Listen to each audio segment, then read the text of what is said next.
Por que tantos movimentos sociais? O que está acontecendo? Por que a população, tanto aquela que tem dinheiro quanto a que não tem dinheiro, por que eles estão se revoltando contra o Estado, né? O Estado Nacional? Por quê? Se fosse contra a monarquia, a gente até entende, absolutismo, xarará, aquela coisa, só o rei no poder. Só que agora o Brasil é um país novo, o Brasil é um país republicano. E, como você aprendeu na teoria, se estamos falando de um país republicano, estamos falando de um país que, na teoria, abraçaria todo mundo, né? Na escola, né, no ensino médio, no fundamental, a gente vai escolher um caso, no caso é o Canudos, né, e a gente vai se aprofundar nele como um modelo das relações do governo, do Estado, com a sua população, com a sua sociedade. Tá? Então, Canudos vai ser o nosso modelo. Né? Poderia ser qualquer coisa, a gente poderia se aprofundar mais na revolta da vacina, como a gente falou um pouco na última aula, a gente vai se aprofundar no tenentismo, que é um movimento dos militares. Olha que louco, né? A gente vai se aprofundar em 1917, na primeira greve de São Paulo, que foi repelida com maior violência, certo? Então, é muito interessante você perceber, nessa nossa primeira aula assim, efetiva, que esse Brasil republicano está apresentando ruídos em todas as áreas. E se a população ela está gritando, é porque já deu limite. Né? Porque você tem um Brasil de 2021 que está caindo nas profundezas do inferno e a população não reage. Está inerte, está, né? No torpor. No começo da República, essa população saiu do torpor, cara. Essa população saiu e acordou. E foi um processo extremamente violento e traumático. E Canudos, isso é a opinião do professor. Com outro professor, você vai ter outra opinião. Mas Canudos reflete bem essa relação que a gente tem do Estado com a sua sociedade. Essa relação de Estado, né, no caso, o Estado brasileiro, tá? Porque outros estados são bacanas. Né? No caso do Estado brasileiro, como ele trata a sua sociedade e como o seu Estado brasileiro ele é incapaz, eu falei isso ontem, ele é incapaz de falar a língua do brasileiro. O Estado brasileiro ele é incapaz de ser sensível à sociedade brasileira. E aí vai um mote, vai uma coisa importante para essa primeira aula, que é o seguinte: o Brasil é um país gigantesco, todo mundo sabe disso. Ok? O Brasil é muito grande. Tá? O Brasil é um país-continente, que a geografia gosta de usar esse termo. Né? Se não me engano, o Brasil é o quinto maior país do mundo em área. Gigantesco. Certo? Então, não pode ser qualquer um que governe isso aí. Tá? Não pode ser qualquer um. E, desde o seu início, a República Brasileira, quando ela se estabelece, né? Porque agora, o que você tem? Você tem a República estabelecida, né? E os papéis bem definidos. Então, por exemplo, o poder econômico está na mão da elite cafeira de São Paulo, certo? Um pouquinho mais embaixo temos Minas Gerais, Rio de Janeiro, que é a capital federal, Rio Grande do Sul, talvez um pouquinho, certo? Poder econômico. O poder político se divide entre as elites brasileiras, estão lá, junto com os militares. E o poder militar está com o Exército Brasileiro, né? As Forças Armadas iniciando esse processo. Então, as forças estão muito divididas, estão bem divididas e bem claro o que esses caras querem. Esses caras não querem, na verdade, está bem claro o que esses caras não querem. Esses caras não querem transformação social. O que é muito doido. Né? O que é muito doido e que é muito contraditório. Né? Porque se você pensa que em 1904 quiseram vacinar o Rio de Janeiro todo para acabar com todas as epidemias que você tenha lá, vacinar a população é um projeto político que temos que concordar que é bacana, certo? Então, por que ele causou tanto alvoroço? Né? Por que as pessoas foram contrárias ao plano de vacinação no Rio de Janeiro? Por quê? Né? Porque já se tem uma ideia de que essa República Brasileira ela é bem específica no sentido de quem ela quer, para quem ela quer governar. Quando a gente usa lá na primeira aula sobre República no Brasil o termo República Oligárquica, República das Elites, isso está bem claro. Então, o Brasil ser gigantesco só vira um estorvo para essa cambadinha que está no poder, que roubando o Raimundo Faoro, que eu falo desse cara desde o ano passado, é aquela turminha que sempre esteve no poder na história do Brasil, né, o que ele chama de donos do poder, e que está lá só mudando de nome. Agora você tem Marechal Deodoro da Fonseca, agora você tem Marechal Floriano Peixoto, e daqui a pouquinho você vai ter o primeiro presidente civil, que vai ser o Prudente de Moraes. É esse período que a gente está falando agora, especificamente sobre Canudos. Tá? Canudos, então, vai ser o nosso estudo de caso. Só que isso não vai nos impedir de estar dando pinceladas em outros cantos do Brasil. O Brasil ser gigantesco vai causar um abandono imenso do interior do Brasil. O governo republicano brasileiro não vai atingir o Brasil como um todo, a não ser por meio dos impostos, porque isso, né, essa é a cara da República Brasileira. Né? O governo não te dá assistência nenhuma, né? Se morrer, morreu, mas cobrar imposto ele vai cobrar. Isso é uma cara da República. Isso está lá, porque sabemos que o imposto ele é necessário, óbvio. Um governo não governa sem impostos, né, sem dinheiro. Agora, o problema na República oligárquica é que você, população, não vê esse retorno do imposto que você paga. Nos grandes países do mundo, né, nos países mais ricos do mundo, você paga impostos altíssimos. Só que você tem tudo de volta, né? Numa escola bacana, num hospital bacana, numa estrada bacana, né? Num sentido de sociedade bacana. Então, é muito doido você perceber que, ao longo desses 40 anos da República Oligárquica, ela foi incapaz de dialogar com a sua população, com a sua sociedade. Olha, um palavrão legal para 8 horas da manhã. A República Brasileira, essa primeira república, né, a República Velha, ela foi incapaz de arregimentar, né, trazer para o seu lado a sociedade brasileira. Mas o Brasil é muito grande. Bonitão, se você não tem competência, você não governa o Brasil. O Brasil é muito grande. Então, se o Brasil é muito grande, você vai governar todo o Brasil. Lá nos rincões da Amazônia, até o último lugarzinho do Rio Grande do Sul. Até o canto do Rio Grande do Norte, lá do lado do Jacaré, no Mato Grosso. Esse é o Brasil. Certo? Então, se você cobra impostos desses caras, você tem que governar para esses caras. E aí, o que acontece? E por que Canudos existe? O Canudos existe porque foi a gente vai contar isso no futuro próximo, né? Foi um acidente, né? Canudos entrou na nossa história como um acidente. Isso é muito louco. Porque se não tivesse acontecido o que aconteceu, e que eu vou te contar daqui a pouquinho, Canudos provavelmente estaria lá, abandonado no interior da Bahia, lá perto de Alagoas, lá nos rincões do Brasil, lá longe, e você nem saberia que existe. Porque o governo republicano não chega para todos. Certo? Isso é aquela máxima, quando eu te ensino história do Brasil, vem junto aquela história das rupturas e permanências, né? E a gente já viu que, de fato, a República Brasileira, ela é uma ruptura. Porra, o Brasil antes era uma monarquia, né? O Brasil antes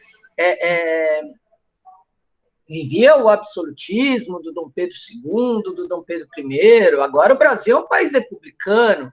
né? Agora, o Brasil ele vai trazer uma novidade, o Brasil vai ser de todos, esse é o discurso, esse é o discurso republicano que já se chegou na conclusão em sala de aula, que é um discurso muito bacana. A República, o ideário republicano, ele é muito bonito, ele é muito bacana. Não tem que se dizer disso. Se você é contra a República, você tem algum problema. Mas a gente está falando da República teórica, né?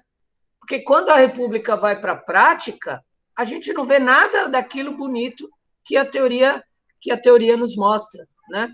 É impressionante como a sociedade brasileira, em tempos republicanos, ela não consegue se integrar, né? Você tem o discurso bonito do povo brasileiro, né? Tudo aquilo que é bonito, que é bacana, que você sabe, a Copa do Mundo, a camisa amarela, aquelas coisas todas, né? Enquanto está ganhando, né? Tudo bonito, mas no que interessa, a sociedade brasileira ela não consegue se integrar, não tem jeito, né? Então, você reflete em Canudos, que vai ser o nosso estudo de caso, né? Canudos vai ser uma região, daqui a pouco a gente vai falar do líder de Canudos, né? Só que essa introdução ela é necessária, né? Mas Canudos reflete o abandono republicano e o esquecimento, né? A falta de integração e aquela coisa de que o que importa num país como o Brasil é só o Sul e o Sudeste. Então, discursos que você ouve hoje, né? O que importa é São Paulo, o resto não importa. O que é legal é Rio de Janeiro, Nordeste. Não, esses discursos que você ouve hoje, né? Discursos que às vezes são até racistas, né? Sempre vira e mexe, você ouve um maluco dizendo que tem que ter muro em São Paulo para nordestino não entrar mais.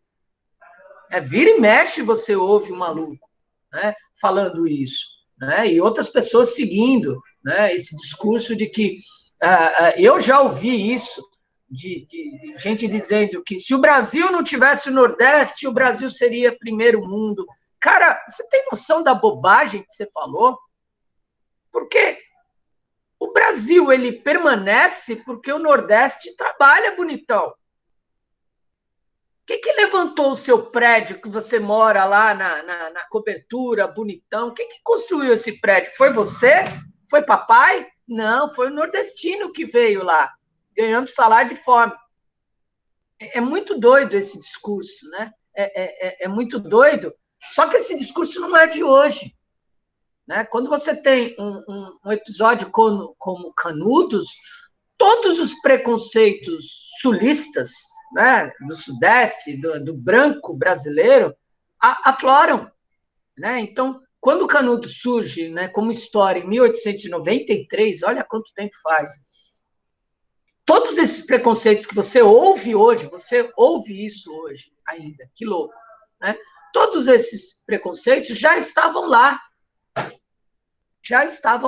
Isso é muito doido. Agora, se o sertão brasileiro, se o interior brasileiro está abandonado pela República, né? A República não abraça esse sertão, a coisa é tão louca, cara, que você vai ver, né? Hoje é uma parte 1 de uma aula que vai se estender por 3, 4 partes, né? A gente vai devagarzinho para construir o estudo de caso, tá? Então, hoje você só vai ouvir o nome Antônio Conselheiro, você não vai conhecer o Antônio Conselheiro hoje, que é o líder de Canudos. Mas a coisa é tão maluca, crianças, que a República ela é proclamada em 1889, certo? Canudos surge na história com um babado forte, você vai ver na próxima aula, em 1893, 94. Já tínhamos essa transição do governo militar do Floriano Peixoto para o governo civil do Prudente de Moraes. A gente já é esse o cenário. Só que o pessoal em Canudos, no interior da Bahia, lá perto de Juazeiro, o pessoal lá não sabe, cara, nem que a República foi proclamada. Você tem noção disso? Ah, Pro, mas nessa época, cento e tantos anos atrás, a comunicação era muito vagarosa, né? Você não tem internet, né? Os jornais são semanais, as distâncias são imensas, as notícias demoram para chegar. Concordo com tudo isso que você falou, mas, cara, eu estou falando de 4 anos que a República foi proclamada e o interior do Brasil, o sertão nordestino, Antônio Conselheiro, sabe? O pessoal de Canudos, toda essa turma não sabe que a República foi proclamada. Eles ainda falam do rei, certo? Ainda se fala do rei. Então, esse é um cenário no qual o Estado não chega, né? E se o Estado não chega, o que sobra para essa população carente de Estado? A religião. Só que o que é mais maluco de tudo, cara, é que a religião oficial, né, o padre, o bispo, o papa, a igreja, também não chega no interior do Brasil. Certo? Você não vai ter uma igrejinha em cada vilarejo, você não vai ter um padre em cada vilarejo, isso não tem, cara. Não chega. Aquilo que a gente chama, né, de o catolicismo oficial também não abraça essa população, porque o catolicismo oficial, que é a religião do Brasil, por isso que a gente está falando do catolicismo, tá? E a gente está falando de 1890 e bolinha, 1893, né?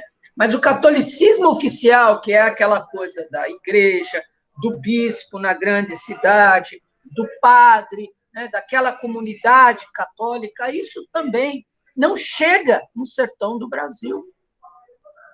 Então, essa população que já é carente de tudo, né, carente de Estado, né, só não é carente de pagar imposto, não se esqueçam disso, imposto todo mundo tem que pagar, mas ela é carente de assistência, e só um parênteses, né, o Estado tem que cuidar da sua população. Isso aí não é assistencialismo, né? Isso aí não é, como é que se fala agora, não é ajudar o cara a se tornar vagabundo, não. Se eu ajudo o cara fica vagabundo e vai ficar batendo na minha porta toda hora, tá ok? Então não vai ter. Não, isso é outra coisa. Função isso está na Constituição Federal, tá? Então não é assistência, não é esmola, é dever do Estado, numa república, cuidar da sua população, certo? E isso é obrigação. E cuidar, quando a gente está falando de escola bacana, né? De botar professor, hospital, botar médico, equipamento, certo? Construir a igrejinha na cidade, fazer saneamento básico. Isso aí, bonitão, não é obrigação da população. Isso aí é obrigação do Estado, que te governa. E se você, Estado, não é competente para fazer isso, sai e deixa outro que seja competente cuidar. É assim que isso aí não é assistencialismo, que é outra palavrinha que, pelo amor de Deus, hein? Como se fala besteira nesse país, hein? Nossa Senhora, hein, Isabel? Agora, voltando depois desse breve parênteses, a população do sertão brasileiro não tem nem um catolicismo oficial. O que sobra, então? Então, se você não tem um Estado que te cuida, você está completamente abandonado mesmo. Cara, você não tem certidão de nascimento, porque o cartório não chega. Você não tem registro de identidade. E se você não tem isso, você não tem direito a benefícios que poderiam surgir nesse Estado, entendeu? Você não tem, você não é oficializado. Olha que maluco isso. É como se você não existisse. Você, como é que é? Invisível para o Estado. Cara, você é invisível para o Estado. Okay? Bom, se você não tem Estado, e se o catolicismo oficial não chega a você, o que sobra? Sobra a fé em Deus, ok?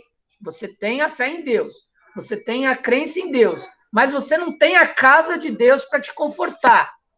E aí, nesse cenário, você tem a abertura, né, para aquilo que putz, cara, assim, Isso existe no Brasil até hoje. E que é até, eu acho isso muito bonito, ao mesmo tempo que eu acho isso muito triste. E do que eu estou falando? Do catolicismo popular, né? Do catolicismo popular, que é aquela ideia do pregador, sabe? Do cara que como Jesus Cristo, né? Vai juntar uma população e vai falar, vai cuidar dela, né? Vai trazer a palavra de Deus, vai trazer o conforto, vai trazer o pão, né? O pão para a alma e o pão para o corpo. Né? Olha a importância desses caras no interior do Brasil, onde a República não chega, certo? O que é assustador, cara, é que a desigualdade social ela sempre foi um fenômeno no Brasil há 500 anos, tá? Só que quando chega a República, você imagina que essa desigualdade, né, isso na teoria, óbvio, professor iludido, tudo aquilo que você já sabe, você imagina que essa distância entre ricos e pobres ela vai diminuir. Só que com essa república oligárquica, é difícil falar isso, né? Oligárquica, ela, república das elites, o fosso social, né? A distância entre rico e pobre, ela só aumenta. Ela só aumenta. Cara, então, o sertanejo, o cara do interior do Brasil, o nordestino que está lá no sertão de fato, esse cara não tem a certeza do dia seguinte. Ele não tem ninguém para cuidar dele. Certo? Não tem ninguém para cuidar dele. Então ele se agarra a Deus. E aí se aparece alguém que fala direito, que te traz um discurso moral, né? Que te traz um discurso religioso, e esse discurso, você compra ele, né? Você fala, pô, esse cara tem a sola dos pés tão machucada de andar no chão duro, seco quanto eu. Tem a pele seca e cansada e manchada de sol igual a minha, né? Passa fome como eu. Eu vou seguir esse cara. Então, olha que louco. Onde o Estado não alcança, onde a religião oficial não alcança, o catolicismo popular vai abraçar. Porque a gente está falando de abandono. A gente está falando de uma população abandonada. Certo? Então, é um fenômeno muito louco. Cara, de verdade, assim, isso não é novidade para ninguém. O quanto eu gosto de estudar a história do Brasil. Né? Quanto mais eu estudo, mais eu entendo um monte de coisas sobre o Brasil de hoje. Para mim, história do Brasil, que é muito louco, né? Quando eu era aluno, eu detestava a história do Brasil, isso é muito doido, porque eu peguei o final da ditadura militar, e aí a história do Brasil que vinha para mim era a listinha de presidente da República que eu tinha que decorar o nome, era o hino nacional que eu tinha que decorar, era a bandeira, isso era a história do Brasil, era as datas, meu Deus do céu, as datas. Né? Tinha data para tudo que você tinha que decorar, era impressionante, né? Então, a história do Brasil era um lixo para mim. E a partir do momento que eu entro na faculdade, eu tenho acesso a essa literatura, eu me apaixono pela história do Brasil, mas, ao mesmo tempo que eu me apaixono pela história do Brasil, eu percebo o quanto ela é uma história de abandono, o quanto ela é uma história melancólica, triste. Meu Deus do céu, né? Como ela é triste, né? E ela é um loop, né?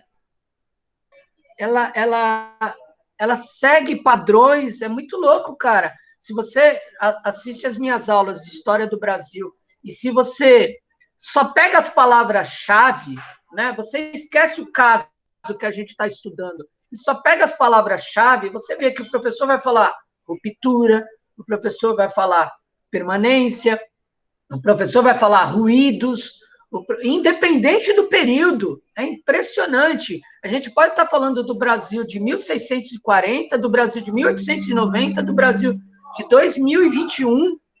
É impressionante como é um loop, né? É uma coisa que, a gente volta ao mesmo tempo, volta ao mesmo tempo, volta, a gente não consegue romper com os laços coloniais. Esse é o grande dilema, né? A gente não consegue romper, não consegue. E aí, vamos pegar Canudos, né? Vamos agora focar em Canudos. O canudense, ele está abandonado, como outros estão abandonados. Estão abandonados. Eles não têm nada. Eles passam fome, cara. Eles não têm o que comer. Eles não têm um teto. Eles são andarilhos. E aí, esses caras abandonados pelo Estado, abandonados pela religião oficial, né? Só não abandonados por Deus, é a crença que eles têm Deus para se apegar, para se apegar. No cenário de Canudos, antes de Canudos, surge Antônio Conselheiro. Quem é o Antônio Conselheiro? Putz, isso é muito louco, né? Porque o Antônio Conselheiro, se a gente pegar só o que o Sul falou dele, né? Antes de tudo, você sabe que o Antônio Conselheiro é um nordestino, certo? Perdido pelo sertão brasileiro, certo? Isso já é uma informação importantíssima. Agora, se você estudar o Antônio Conselheiro apenas pelo que o Sul fala dele, pelo que sai no jornal, né, em 1893, em 94, e até recentemente, viu? Dependendo do livro que você pegue, né? Antônio Conselheiro, o que ele é? Ele é um fanático, ele é um louco, ele é um monarquista. E talvez eu tenha esquecido de te falar isso, né?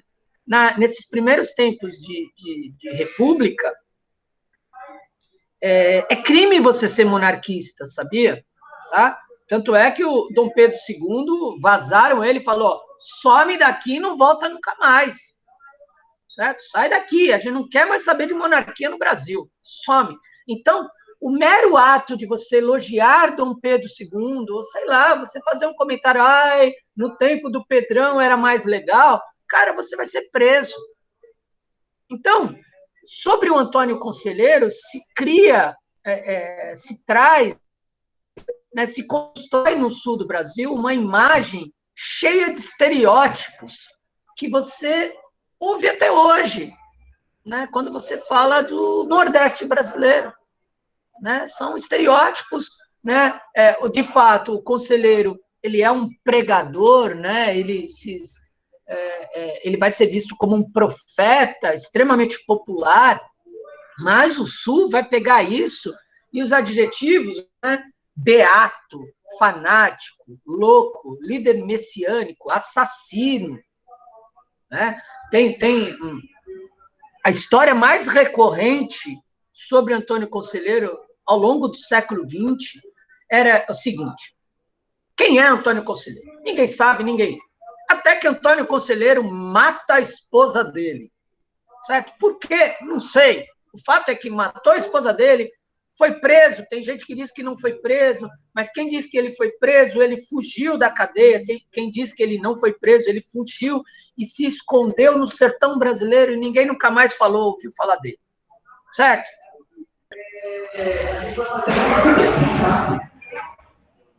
É assassino? Não é assassino? Não sei, cara. Você sabe, de fato. Hoje tem gente que questiona essa mensagem, porque é o seguinte, né, cara? Se você começa apresentando um cara falando que ele matou a própria mulher, você já vai saber desse cara com os 3 pés atrás, concorda? Será que matou mesmo? É fato. Ele não sabe, porque eu acabei de te dizer que o Nordeste, que o Sertão, que o interior brasileiro está abandonado pela República. Você não tem papel, você não tem informação, você tem o blá, blá, blá que falam. E, criancinha, você sabe que falam, hein? Um monte de bobagem, sobre um monte de coisa. E falam, hein? Bens a Deus. Falam. Então, já começa o Antônio Conselheiro com uma construção de imagem que você não sabe se é a real. É assassino mesmo? O que ele é? Ele é um fanático? Ele é um louco? Né? Pô, nos jornais do Sul descrevem o conselheiro como assassino, fanático e louco. Pelo amor de Deus, temos que matar o cara. Os caras que seguem esse louco são tão loucos quanto. Temos que acabar, são terroristas. Ah, e os terroristas no Brasil. É doido, né? É muito doido. Como a construção, né? Aquela coisa essa é outra palavra que também sempre vem na boca do professor, né? A ideia da construção. O fato é que o Antônio Conselheiro, para a gente finalizar essa primeira parte, ele vai trazer um discurso moral, certo? Um discurso religioso muito forte, tá? A própria imagem do Antônio Conselheiro é uma imagem construída, porque de longe ele vai parecer o Cristo romantizado, sabe o Cristo que Hollywood criou, né? Aquele Cristo com cabelão, com branco, com a barba, né? Sabe aquele Cristo? O Conselheiro ele vai trazer essa ideia também, né? De que ele é o Cristo na Terra, né? Você vai ter uma construção de imagem, é um discurso muito forte. O Conselheiro é muito hábil nas palavras e a cada momento ele traz mais seguidores. Já que o Estado não cuida da população, já que a religião oficial abandonou essa população, o conselheiro vai atrás como é que fala? Vai cuidar dessa população abandonada, tá? Até que num primeiro momento essa turma do conselheiro descobre que vivemos a República. E aí, cara, aí de fato o bicho vai pegar. E eu vou terminar essa primeira aula agora. Por que o bicho vai pegar? Porque o conselheiro vai trazer no discurso dele já um discurso político. E uma das coisas que o conselheiro vai começar a trazer, né, com essa evolução do seu discurso, é a fala de que a República traria o fim dos tempos, né? E os seus seguidores só aumentam, seus seguidores só crescem, né? E se os seus seguidores só crescem, só aumentam, a gente precisa se estabelecer num lugar. Não dá mais para ficar andando pelo interior da Bahia, não dá mais. Então, eles encontram o Arraial de Canudos, que está abandonado, que vocês vão ver no gibi que eu vou disponibilizar para vocês. Cara, não tem nada lá. Não tem. É uma terra seca, por isso que está abandonado. Mas o conselheiro e seus seguidores se estabelecem lá e surge Canudos, efetivamente. Surge essa comunidade no interior do Brasil que, se não tivesse acontecido o que aconteceu, que você vai ver na próxima aula, estaria viva até hoje, né? Estaria de pé até hoje, tá? Mas o discurso de conselheiro ele vai se tornar cada vez mais político. E o problema de um discurso político é que, por exemplo, o conselheiro vai questionar a cobrança de imposto. E o discurso eu acho que faz sentido, né? Pô, vocês não estão nem aí para nós, né? Vocês são um anticristo na Terra, porque o único governo que vale é o monarquista, né? É o do rei, porque vem aquele discurso do rei divino, entendeu? Então, para uma pessoa como conselheiro, o único sistema de governo que vale, né, é o do rei divino.